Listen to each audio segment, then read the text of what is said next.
नमस्कार दोस्तों, मैं धीरज कुमार प्रभा आईसीएस में आप सभी का स्वागत करता हूं। हम लोग आज बहुत ही महत्वपूर्ण टॉपिक पे बात करेंगे कि विशेष राज्य का दर्जा क्या होता है।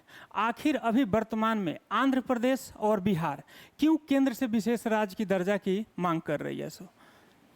अभी वर्तमान में एनडीए की सरकार बनी हुई है, जिसमें टीडीपी यानी तेलुगु देशम पार्टी, जो कि चंद्रबाबू नायडू जी की पार्टी है, यह 16 सांसद को लेकर पहुंचे हुए हैं पार्लियामेंट। और जदयू जनता दल यूनाइटेड, जो कि नीतीश कुमार जी की पार्टी है, यह 12 सांसद लेकर पहुंचे हुए हैं पार्लियामेंट में। तो इन दोनों पार्टियों का बहुत ही महत्वपूर्ण योगदान है केंद्र में सरकार बनने में। तो अभी विशेष राज्य का दर्जा इन दोनों राज्य का मांग है कि हाँ, हमें मिले विशेष राज्य का दर्जा, तो हमें मिले विशेष राज्य का दर्जा। तो क्या है विशेष राज्य का दर्जा, इसको हम लोग आज समझते हैं। संविधान में कहीं भी किसी भी आर्टिकल में विशेष राज्य की दर्जा का उल्लेख नहीं है। सबसे पहली बात, संविधान में विशेष दर्जे का कोई प्रावधान नहीं है। भारत में वर्ष 1969 में 5वें वित्त आयोग में गॉडविल कमेटी के सिफारिश के तहत विशेष राज्य की दर्जे की संकल्पना अस्तित्व में आई।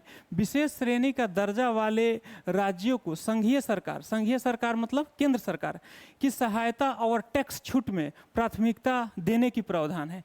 यानी जिस राज्य को भी विशेष राज्य का दर्जा प्राप्त होगा, उस राज्य को टैक्स में छूट मिलेगी।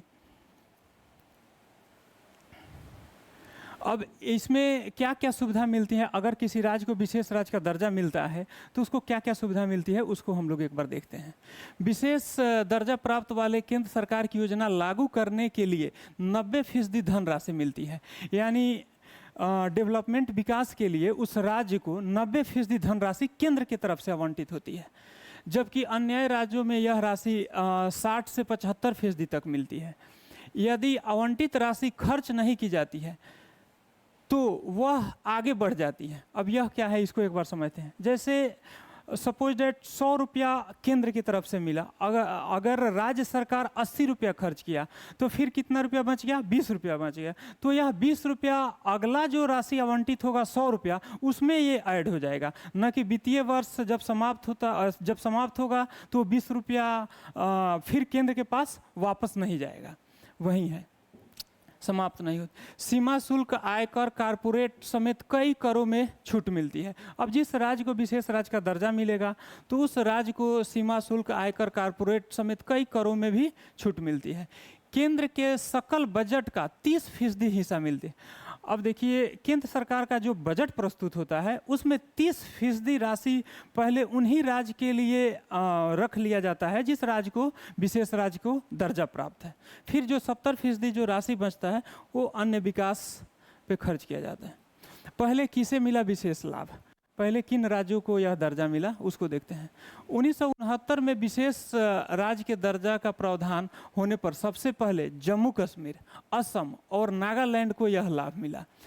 अब देखिए, जम्मू कश्मीर, असम और नागालैंड को जब विशेष राज्य का दर्जा मिला तो यह देखने को मिला वो तीनों राज्यों में कि जो तीनों राज्यों का जीडीपी था उसमें 30 से 40% का इजाफा हुआ। 2019 में अनुच्छेद 370 हटने के बाद जम्मू कश्मीर को केंद्र शासित प्रदेश बनने से उसका विशेष राज्य का दर्जा खत्म हो गया।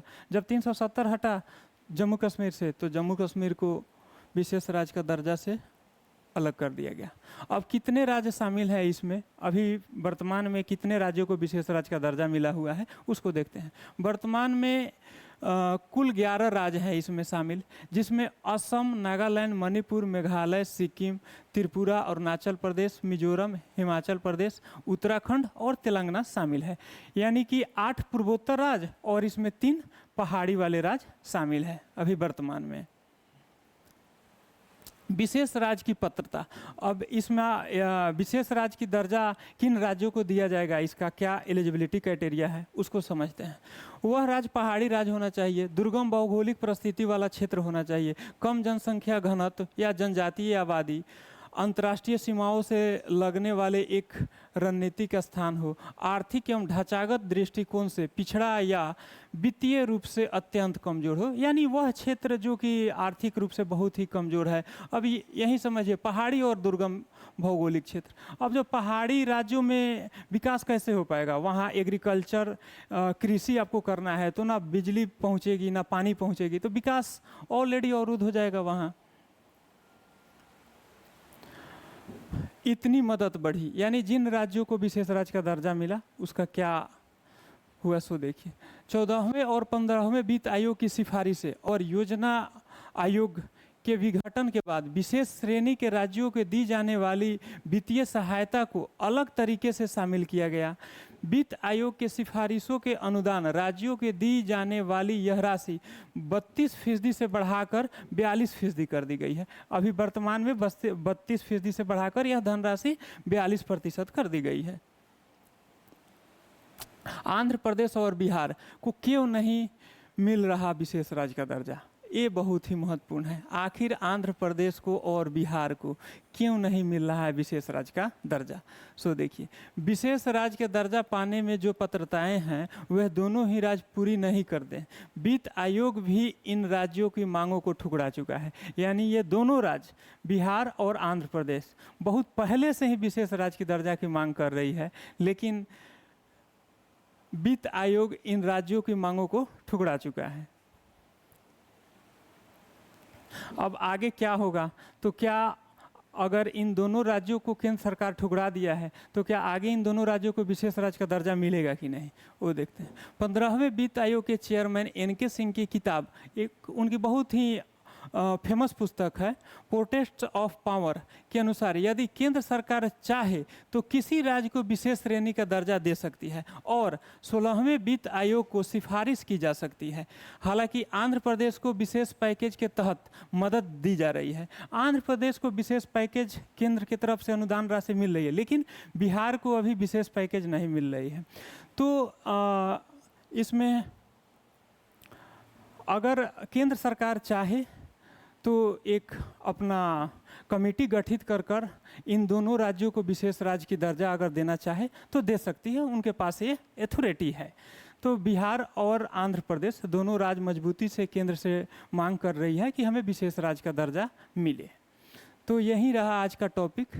आप लोग कमेंट बॉक्स में लिखिए कि क्या बिहार को और आंध्र प्रदेश को विशेष राज्य का दर्जा मिलना चाहिए या नहीं मिलना चाहिए। अगर मिलना चाहिए तो क्या क्या विकास उसमें होगी राज्य का, दोनों राज्यों का। तो कमेंट बॉक्स में लिखकर आप लोग अपना सुझाव दीजिए। फिर हम लोग मिलेंगे नेक्स्ट वीडियो में। धन्यवाद।